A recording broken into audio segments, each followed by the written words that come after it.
Welcome to Anchoring the Consciousness of Oneness World Summit. Our guest for this segment is Marty Spiegelman. Marty will be talking with us about the power of awareness, how to master full consciousness. Welcome, Marty. Thank you, Todd. Always a pleasure to be with you. Yes, it is always a pleasure to be with you as well. So let's start with talking about consciousness. It's a much used term, gets thrown around a lot. What exactly are we talking about in this call? Consciousness is, yes, it is a very mysterious thing. To some people, it's a bare concept. To other people, they try to concretize it. But I love to introduce people to consciousness by looking through the lens of physics. So there's a beautiful little story that Max Planck used to tell. He was a wonderful physicist. And he had an experience one day where he was staring at the model of an atom. Scientists used to have these plastic models of molecules and atoms, and he was staring at one, and there was the nucleus, and the electrons were on little wires, so they were represented being in their little orbits. And he said he looked at this thing and looked at it and looked at it, and the first thing he said was, well, it looks like our universe with something in the center and things orbiting around it. And he was really letting his imagination get into this, and finally he realized he was feeling something. And he said, I felt that there are forces that keep the electrons in their orbits. I was feeling the forces as opposed to an intellectual idea, right? So he was so captivated, he just stayed with us and he kept feeling this little model and feeling the forces. And he said, in not too long a time, he was also feeling that there's an intelligence that moves the forces, that keeps all the electrons in their orbits. And that intelligence, he didn't say this precisely, this is my understanding of this, but I think it's a beautiful description of what consciousness actually is. It's a force bigger than human experience. It's immeasurable, it's indescribable, and yet there it is. Yeah, atoms come together, molecules come together, worlds come together, and there's a force that makes this happen, a driving force. And if you look at the great wisdom traditions, human wisdom, every tradition has a way of describing this force. People will generally call it, not always, but generally call it God or something like that. And so it's been relegated to some sort of spiritual concept or, non-scientific, non-practical. But originally it was extremely concrete, practical understanding that there are forces, universal forces, that create stuff, that create our world, and that's consciousness. I love how you started with science, because I don't often hear the worlds of science and the worlds of consciousness come together. But that is also my experience, that in the science that I have exposure to, and some of the wisdom traditions that I've been exposed to, that there seems to be a place where we're all talking about the same thing. Yeah. Mm-hmm. Mm-hmm. Yes, that's the thing that interests me so much. The modern way is to compare this versus that, this versus that, this versus that. But if you really take the time to delve in, what you find underneath all the form, you'll find the same principles. You'll find the same original physics, is what I call it sometimes. The same understanding of forces that create. Yeah. And Joseph Campbell used to talk about this. He used to talk about, he would talk about meaning, but essentially he's talking about the same thing. And there would be a certain meaning or a certain chunk of wisdom or a certain process that would surface in the world of form. And he would say, the underlying meaning or the underlying forces are always the same, but the expression is different. And that expression has to do with the variety that you find in human imagination and the variety of things that you find in the way people relate to their surroundings and how they see things. But underneath that, it's one teaching, it's one physics, it's all the same. Mm-hmm. Today, we've chosen to focus on awareness. Yeah. Where does awareness fit into this consciousness discussion? Well, I see awareness as one of the 4 cornerstones of consciousness. And now I'm talking about human consciousness, which is an expression of the big consciousness. Yeah, as we're expressions of the big consciousness, forests are, rivers are, and so on. But our consciousness is very unique. And awareness is one of those 4 cornerstones. So the 4 cornerstones, let me just review them briefly. The first 2 are perception and awareness. And perception, most people think that that's kind of subjective, but if we look at the Latin roots of the word or the Greek roots of the word, we find out that the word perception originally meant to know the environment through the senses, the physical senses. Yeah? And neurologically, this is exactly how we know everything. We take in sensory data from the environment, and that's how we know. You know, that expression, experience is knowledge. It's scientifically true. It's neurologically true. We don't know anything until we've experienced it. So we're perceiving 24/7, and we're taking all this data in from the world 24/7, and it's all stored. Yeah, it's all stored. Human memory is 100%. It's just the recall pathways that we don't have, right? So the Yaquis in central Mexico would say that the act of perception, notice the word act, the act of perception is the core of our being. And they meant our being human. We're always perceiving, right? Then they would say the act of awareness is the magic of our being. And awareness, yeah, it's magical. This is Arthur C. Clarke. Any technology sufficiently advanced is indistinguishable from magic.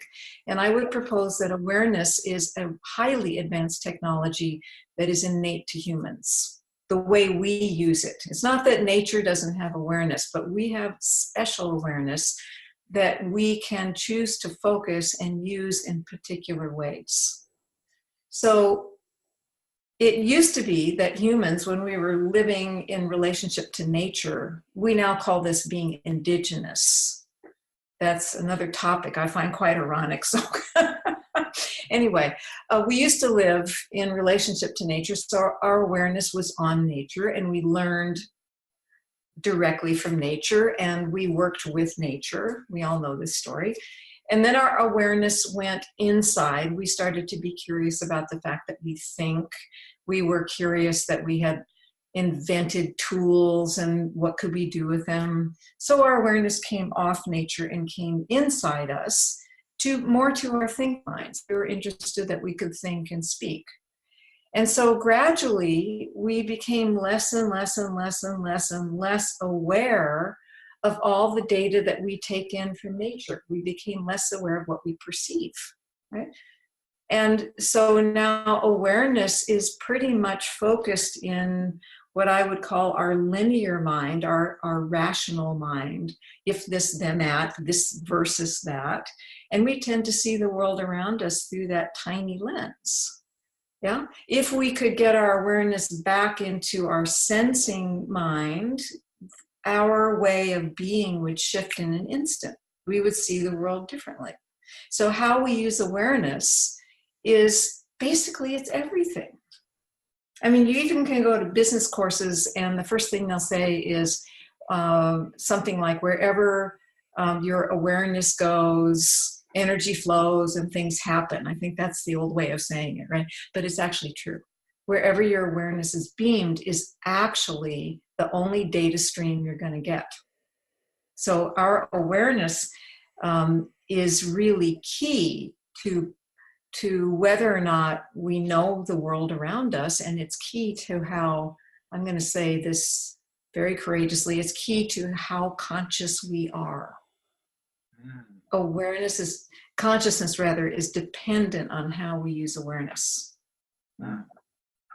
So I want to get deeper into awareness, but so far you've mentioned 2 of the 4 cornerstones. Which 2 are we missing? We're missing relational intelligence and linear/reflective intelligence. Yeah? Intelligence in nature is defined as the capacity to take in the most data in the shortest period of time and bring data bits together to create a solution to a challenge. The faster you can do that with the most data, the more intelligent you are. So if you're a monkey in the jungle and you see this big hard nut hanging on a tree, the faster you can feel the hardness of the nut, figure out how to get it down, figure out that a rock will crack it open, the faster you get to the sweet meat of a coconut or a Brazil nut or something like that. That's intelligence, because then you could thrive, right? Now that's a primitive example, but what would that be like if we could apply that to the modern world?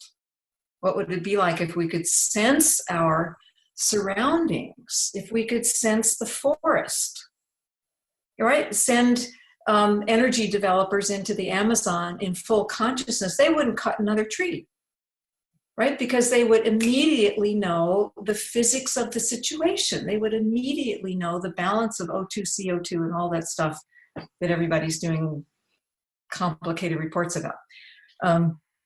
So our relational intelligence is where we learn and create, and our linear intelligence is where we take action based on what we've learned and created.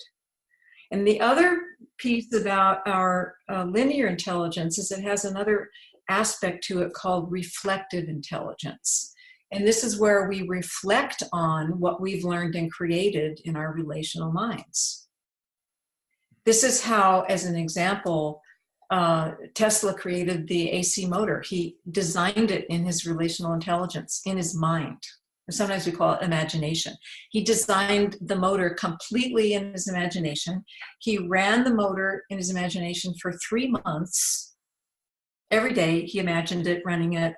He took it apart in his imagination. He looked at what parts weren't running well, which ones wore out too soon. He redesigned it in his imagination. He ran it again. The first physical motor off the assembly line was perfect. Wow. Think of all the resources and money and time that were saved. I mean, it's phenomenal. Yeah. So this is reflective intelligence, but we can only use reflective intelligence if we have awareness in our relational intelligence. And most people do not. In general, in the modern world, people's awareness is kind of trapped in the linear mind. And this, quite frankly, is limited consciousness. So without awareness, that's the magic, right? The act of awareness, the magic of our being. Without awareness, we don't really have access to 2 of the cornerstones of full consciousness. So we're kind of limping along. I love that this call is about magic. So what else, from what I hear you saying is that due to our lack of relationship to nature, the development of our rational and reflective intelligence has become something that we're comfortable staying within. Why is there not more magic in the world? I think because people have become too dependent on thinking. To experience magic, you have to feel. And to experience magic, you have to allow that the world actually comes into being at the speed of light. Our relational minds are connected to the world at the speed of light. And just if you just look at the human brain, the portions that are deemed relational are working at least 10,000 times, if not 100 million times faster than the linear mind processes things. I mean, just 10,000 times, I can't get my head around. The limbic fear circuit fires 100 million times faster than we can form a thought. I believe. And we're so accustomed to this slow pace of the linear mind, which only handles about 120 bits of information per second, as opposed to millions of bits of information per second in the rest of our brains. We're so accustomed to a slow pace, just a few pieces of information. If there's one bit too many bits of information, we say, oh God, I'm so overwhelmed, I have to stop. I mean, how a biological organism is not going to thrive by stopping. But magic happens like that, doesn't it? It happens at the speed of light. It doesn't need explanation because its existence in and of itself, if you can experience something that we would otherwise call magical, just experience it, there it is. Yeah. But if we're moving at this slow pace and we're accustomed to causality, I have to explain it, if this, then that, then we're going to reject the other world. We're just not used to that much power, and we're not used to feeling that much. And I'm not talking about emotions. I'm just talking about feeling energy, feeling light, feeling, the power of the universe. So how does one build the skills to increase their awareness? It's actually very simple. And I see most modern people have kind of a hard time with it, but it's really, really very simple. What you need to do is, if you have the courage, is give up thinking. Now, how do I give up thinking? How do I give up trying to name everything and explain everything? Because that's my rock. That's what ties me to reality, I think, right? So the age-old way, the timeless way of doing this is to go into nature. Yeah, the oldest exercise, I think this is the oldest exercise. Indigenous people would take their youngsters out into nature. This is the first training that you would get. And you would be led to a spot in the forest or the jungle or wherever you lived up in the mountains, and told to sit down and simply experience your environment without thinking. Experience it through your senses. See it, feel it, smell it, taste it, know it. But don't name it, don't explain it, don't drift into story. Don't start thinking about how uncomfortable you are. Pure sensory experience. Now that's really difficult for modern people to do. So there are little pieces of that exercise that you can do. Just going out into nature and noticing beauty. Noticing beauty. Don't explain it. Just experience beauty.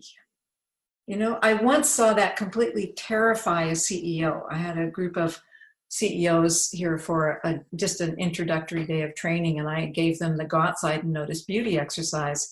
And this young CEO came back holding, he'd actually picked it, he was holding a tiny woodland orchid straight out in front of him, and his eyes were bugging out, and he walked right up to me and he said, "This is scary." That's the state we're in. That beauty frightens us. So challenge your fear and go out and notice beauty.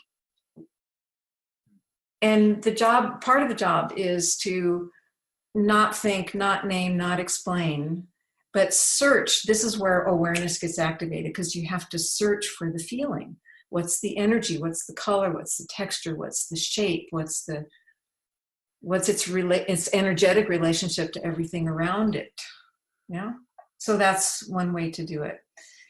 There's a fabulous way for people who are really, really interested. One of my best recommendations is to get a book by Tom Brown Jr. It's his Guide to Nature Observation and Tracking. And the first part of the book is full of pure sensory exercises.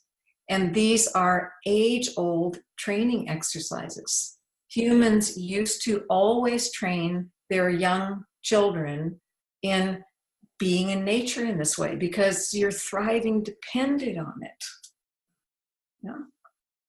And it changes how you be. It changes how you be. Tell me about that. Changes how you be. Well, there's, I'm going to give you sort of an image here. And the image is two parallel tracks. And in the Dagara culture in West Africa, they'll say these two tracks exist. Imagine the one on the left, see them in front of you. Imagine the one on the left is the discourse of, we're going to say loosely, spirit or nature, right? And the one on the right is the discourse of humans, right? And these two tracks never meet. Never meet. They're parallel. Yeah? However, if you put yourself on the left-hand track, the discourse of nature, and you do these exercises that I've just described, nature will teach you how to use awareness. So awareness floods into your relational mind. Your awareness is no longer dependent on self, and you become a being in relationship to the world around you. Yeah. So you're not self-referential, and not everything is an insult or a blessing, as the Yaki say of humans. It's either an insult or a blessing, and it's a pretty miserable way to live. All right? Nature is informing you. It's informing you, yeah? Instead of the Western personality or ego structure pretending that it's creating everything. It doesn't create anything, right? So you're on this track, this discourse with nature, learning to be aware, learning to sense and know through experience. What happens on the parallel track is you're different. Suddenly you're experiencing people, cars, traffic, airports, news reports in an extremely different way. It's no longer all about yourself. It's no longer even causal. It's no longer, I have to choose this or that. You are completely informed, 360, and all views are true, because that's actually how the world is. And so your responses to the world are more informed, literally more informed, more relational. So instead of solving a problem by pushing something away, you solve a problem by connecting. And not just one connection, a lot of connections. You form networks differently. Your company will be different. Whatever you do, it's going to be really, really different. Not because you brought things together, right? The modern way is to, okay, that's nature. I'm going to bring it over here and control it. And that's not getting us anywhere, apparently, right? So let these two tracks be parallel. And let yourself jump tracks. So the challenge, I think, for modern people is doing these exercises in nature, being in the discourse of nature, is that there isn't any milestone or end goal. It's in the moment experience that blossoms you. Yeah. And we're actually awake in both of these tracks simultaneously, right?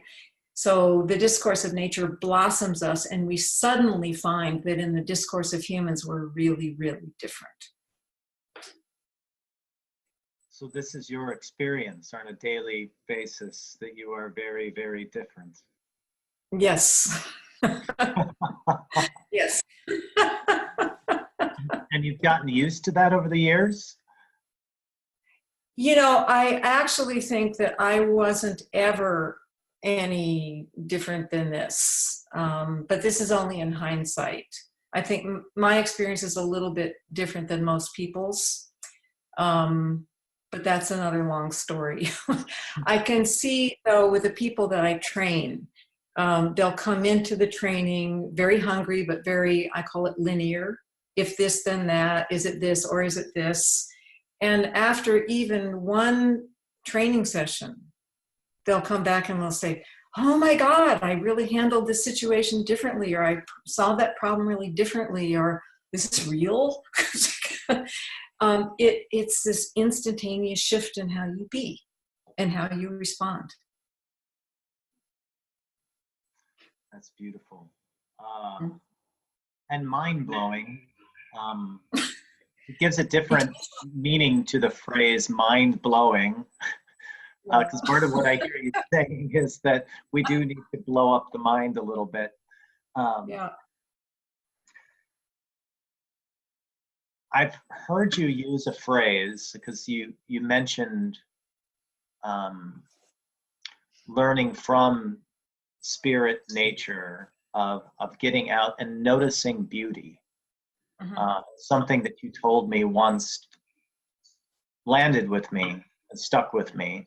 And that is, wisdom is encoded in beauty. Mm-hmm. And now when I hear you talk, it's not that the beauty in whatever I'm noticing is something that I can take my magnifying glass and my scissors and cut it apart and see its intricate beauty inside, that you meant something else about the wisdom being encoded in beauty. Mm-hmm. Well, this is what consciousness with the capital C does. This is how wisdom is maintained and not lost. Just take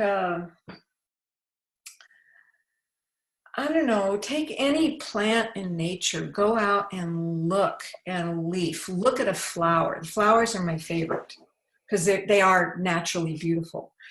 Look at the flower, look at the shape of the leaves, look at the color, look at the intricacies of how the pollen is held and how seeds are formed. All of that is to perpetuate life. Not just to replicate, but to perpetuate in an evolutionary way, to keep growing and to keep thriving at higher and higher levels. And it happens to be what we call beautiful. Yeah.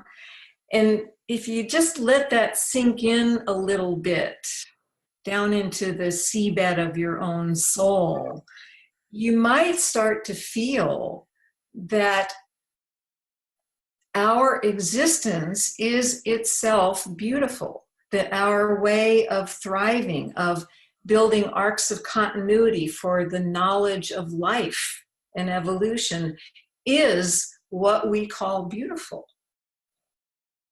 It's not that it is beautiful separately. You understand what I'm saying? It is what we have called beauty. Yeah? You look at a star. You look at these galaxies, these beautiful pictures the satellites are taking. Those things are beautiful.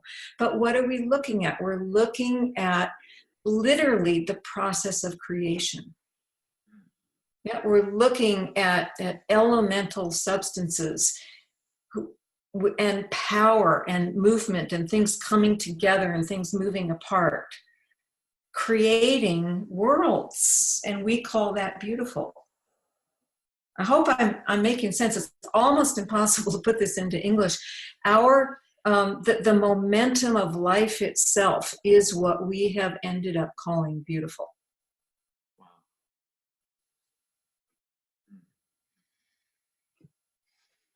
Wow. I want to go back to our discussion about self-referential. That's come up in our talks before. And I think this is beyond just Western individualism.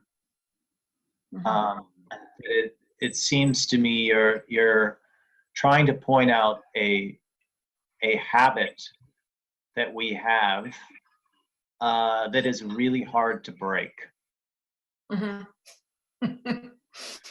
Yeah.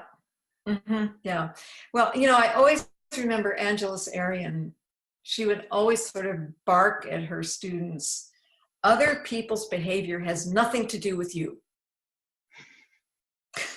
And I thought, whoa, that's really brilliant. Because, somebody acts out a little bit and you're insulted. You know how that is? But whatever's driving them doesn't come from you. Right? This is what I mean by being self-referential. If somebody triggers me, if I'm not really awake, I will probably make the mistake of believing that their behavior has something to do with me. And I won't discern, I won't distinguish. If you think about this, think about it all scales, right? Think about it at the scale of little kids trying to become socialized beings and trying to figure out if they're okay or not. And if people aren't teaching little children that not everything that happens is their fault or has to do with them, then they're going to grow up very self-referential. It's all about me. Think about, in business, think about that. My competitors doing this thing, they're trying to take me down. No, they're not. They're just creating something. Think about nation states. They do this thing that I don't like. Therefore, I have to react against them, right? This is self-referential at the level of nation states. It all scales. We've developed this self-referential thing. So if something happens around us, it may trigger us, but we have this knee-jerk, unconscious blaming of the other because we're uncomfortable. And then we become dependent on everybody else being a certain way for us to be okay. And I mean, that's just a tar pit. It's a tar pit, that we all fall into. Why does this happen? It happens because over 2,000 plus years of the development of Western civilization, we have gradually taken our awareness off of nature, brought it to self, to the I, me, mine within us. There's nothing wrong with that. But we've forgotten our relationship with nature, which is bigger than us, right? It's bigger. And the less we know about a bigger force, the more afraid we will be of it, and the more we will react to control it or simply kill it off, right? The more fear-based we become because the limbic fear circuit can't process that stuff. And so the more and more and more and more and more it becomes me against you. My way, not your way. And this is the self-referential world that we live in. So part of the training of awareness is training out of our self-referential states. Yeah. It's a very, very big part of it.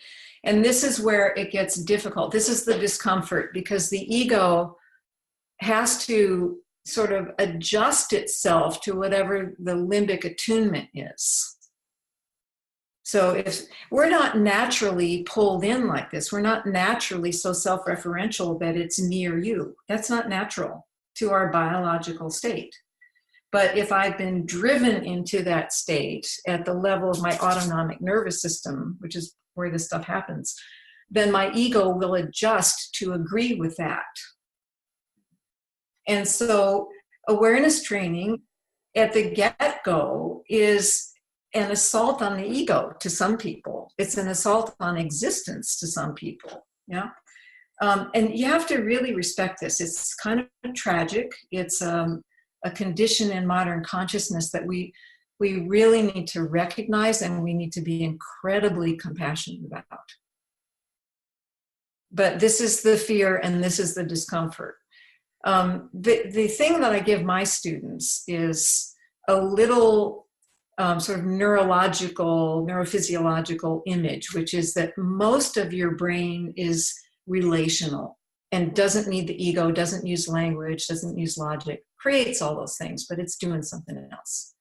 And only about 2%, some neurophysiologists will say 20%, but I like the extreme numbers. Only about 2% of your brain where your ego structure resides in the linear mind, and the limbic fear circuit sits, 2% of your brain is doing all this reactive self-referential stuff. So when my students get frightened, I remind them that it's only 2 scant tablespoons of their brain that's frightened, and the rest of them is fine. That works over time? It works over time. Absolutely. So we're talking about mastering full consciousness. Mm-hmm. And in light of that self-referential state that is the default that most of us operate out of, Mm-hmm. I wonder, is it a true statement to say, I am conscious, or I am fully conscious? If we're talking about consciousness as this intelligence, am I fully conscious, or am I working with full consciousness? Well, you could say either. In a modern context, we can say, I am fully conscious. But if you're really fully conscious, you'll know that consciousness is always evolving, so you probably would never say that. We have to respect where we've ended up. So with a lot of awareness training, you'll understand what it is to be fully conscious. And what actually happens to you is, instead of saying, I am fully conscious, because you're no longer that self-referential, you'll understand that you are an expression of the big consciousness. When consciousness speaks, this world happens. Humans happen, trees happen, rivers happen, mountains happen. Yeah? And you feel yourself spoken into being. It's a really freeing way to live, because the weight of the world is not on your shoulders. You don't have to fix anything, because your job is to be here, to be fully who you are. Here's where the I comes in again. Be fully who you are and contribute your genius to the big system. Mm. This is one of the shifts that happens when you train awareness, as you start to remember, you start to experience your membership in life. And you'll automatically have a feeling of an experience of your value. And if you can experience your value, it changes everything. It's automatic in your nervous system. It changes what you choose. Yeah, if you experience your own value, you will know you have meaning. And then you experience your value. And then you will choose differently, just because our neurophysiology works that way. It's no longer based on reason. It's a shift literally in how we be and how we process. What I'm hearing, if I hear you correctly, I can experience belonging and know my own value without my teacher telling me, my parents telling me, or the validation that it's just known. Mm-hmm. Yeah. Experienced. It's known because you experience it. Yeah, and this is the trouble with validation, is that I'm dependent on somebody else, and it's an idea. It's not an experience, right? So initially, when we're born, we're very intelligent at birth, but we're also blank slates. And we need a tremendous amount of input, all kinds of input. Part of that input, because we're humans and we're complex, part of it is people telling us that we're beautiful, that we're valued, that we have a positive impact on other people. Again, Angeles Arian used to teach this in a very beautiful way. But it's true, neurologically, it's true. We need positive input, and it fills the data banks. Yeah. But then our job, as our personality develops, is to be that beautiful person, and to have adults around us who support our being that beautiful person. Yeah? So we're guided first with input, and then guided into actions in the world, being who we are. And that's really different from constantly being dependent on validation. I think the thing about people's hunger for validation, this is a different lens. Validation, people who need validation can be really irritating because they can't accept it because they're not experiencing it, right? And they don't believe in themselves. But the need for it is a sign that we are designed to thrive. We know we need something. We know we didn't get it. We don't even know how to receive it and use it when it's delivered. But I take that as a sign that the human spirit is alive and seeking what it needs to thrive. So you mentioned Angelus Arian, and I know that this wisdom that you are sharing today has come from many teachers, many sources. And how do you describe that, your lineage? The way I describe it is that I am initiated on 3 different continents, West Africa, South America, and the Himalayas. And what has happened for me is that the way the wisdom is held in South America is so pure. The organizing principles of consciousness, that's what they call their basic wisdom. It's held in the form of physics. There aren't a bazillion complex deities you have to make relationship with. It's really straightforward. This is the physics of the universe. These are the forces you work with. This is how it works. And what I find is in every other culture I've worked in, whether I'm fully initiated or not, these same principles are there underneath absolutely everything, right? And so I can feel now beyond these lineages that I carry, and I can feel back, I would say sort of poetically beyond time, to a stream, this pure stream of wisdom that doesn't involve deities. It's the physics of the universe, which is the consciousness of the universe. I can feel it streaming through. And that's also my lineage. That's the lineage of every single human being. There's a fellow named Anthony Stevens who wrote a book called The 2 Million Year Old Self. It's a very, very good read.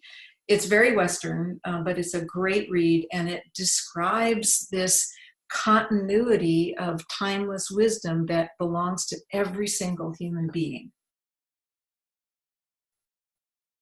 And people ask me, well, how can you combine African medicine and South American medicine? Aren't they so different? No. This is like Joseph Campbell saying that one principle will surface on one continent as one kind of symbol, and on another continent, the same principle is going to be a completely different kind of symbol. Same thing, different imaginations, different beauty of the human spirit. Yeah. So it's one thing. I'm curious, the conversation about consciousness and awareness and what we've been talking about today, what we haven't mentioned is love. And is that a part of this discussion, or is that just some other human thing? Love is the core principle of consciousness. It is core. It is, as Don Manuel Quispe used to say, it is the nexus of membership. We were talking about when you become aware, you realize you belong. In that state of belonging, you feel this thing that we call love. And that thing we call love is a state of total awareness and acceptance of everything as it is. Absolutely everything as it is. In that state, you know everything. You have access to everything. You can create anything in that state. And you are connected in that state. And this is what real love is. Love is at the core of it.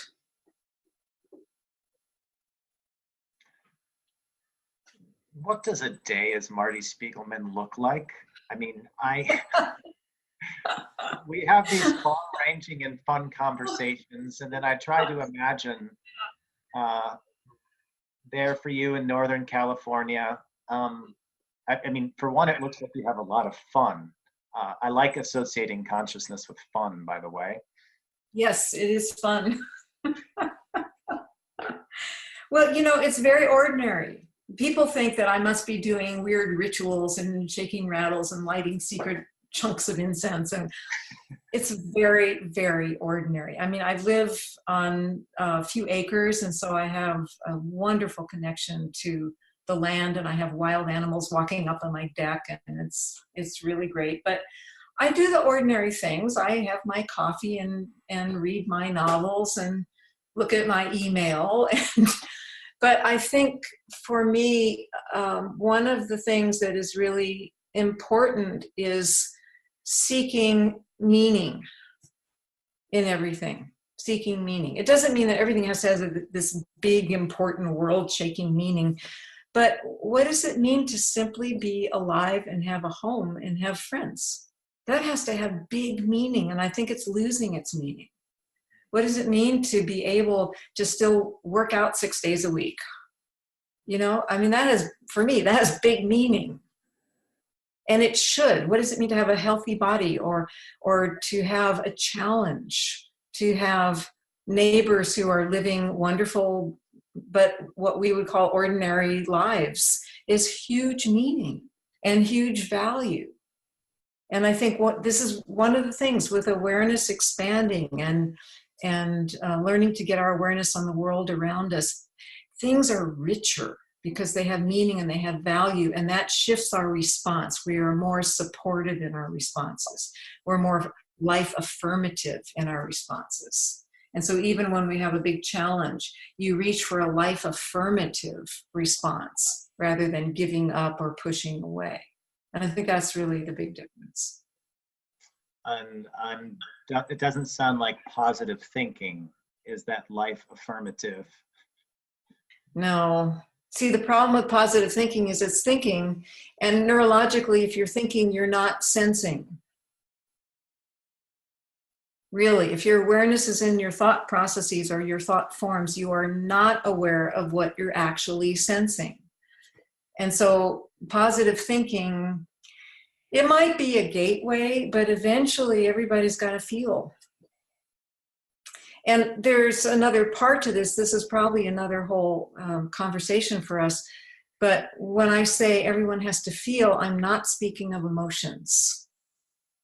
I'm speaking of sensory awareness. Emotions are our response to experience. Sensory input is the experience. There's a lot of systems that are decaying or crumbling, dissolving. There's a lot of pain and suffering in the world. And yet you seem to have this hope and joy. How do you live in that tension of loving what is and objecting to what is at the same time? Yeah. Oh, well said. It's getting harder every day, but seriously, the thing that keeps me going is that consciousness is always on the move and evolving, and it is pushing through any crack it can find. When we see these spontaneous uprisings of better ideas, better ways to get along, better ways to love one another or build a community, there's a million examples of it. And there's years ago, Paul Hawken, I can't remember the name of his book, but he published this book and he stated that there were over 2 million independent organizations working on behalf of the planet, right? And that's years ago. Where did that come from? That's consciousness on the move. And it will come through at any level but it will move. And consciousness left to its own devices, by which I mean not disrupted by limited human consciousness, the big consciousness does nothing but create states of fulfillment and evolve those states of fulfillment. That's its job. That's what it does. And I have faith in that. So it might be a little uncomfortable, because growing consciousness is always uncomfortable. It doesn't matter what scale, right? But it's on the move. It's definitely on the move. And a lot of things have to come undone in order for new things to appear. Yeah. You see that in nature all the time. It's no less true in human cultures and societies. Yes, I have multiple species of fungi popping up in my front yard moss right now, and different stages of birth and decay. And it's exciting to see them pop up through the moss, just keep the moss right out. And then they stay up for 3, 4, 5 days, and they start falling apart and new ones come up. Mm-hmm. Exactly. Yeah, exactly right. So one last question. We are participating in the Oneness Summit. Mm-hmm. And that's another word that hasn't been mentioned yet today. Where does oneness play into this talk of awareness and consciousness and love? Mm-hmm. Oneness is a really important principle, and I think it's misunderstood in modern culture. Most people, when they hear oneness, they think everything's the same. They think it means sameness. But both in terms of physics and in terms of the indigenous technologies of consciousness, oneness means you become one with the system you are part of. You take up full membership, which also means you're in love with life, right? Which means you're connected. Oneness means that you understand your unique function in the system of life. And at all scales. There's the system of life, there's maybe the culture you live in, maybe the town you live in, maybe the profession you're in. These are all simultaneous. And each of us has a unique role in those systems. And our job is to be that uniqueness, not be same. Be that uniqueness, contribute that uniqueness to our system. Our system will transmit that to the larger systems and so on. And all the systems take that benefit and feed it back to us so we can keep growing our uniqueness.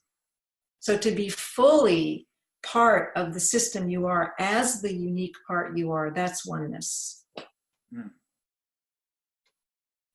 That is so beautiful. I think it's the perfect place to end. Thank you, Marty, for your words and spirit and for the work you do. Thank you, Todd. It's always a pleasure. Let's do it again soon. All right.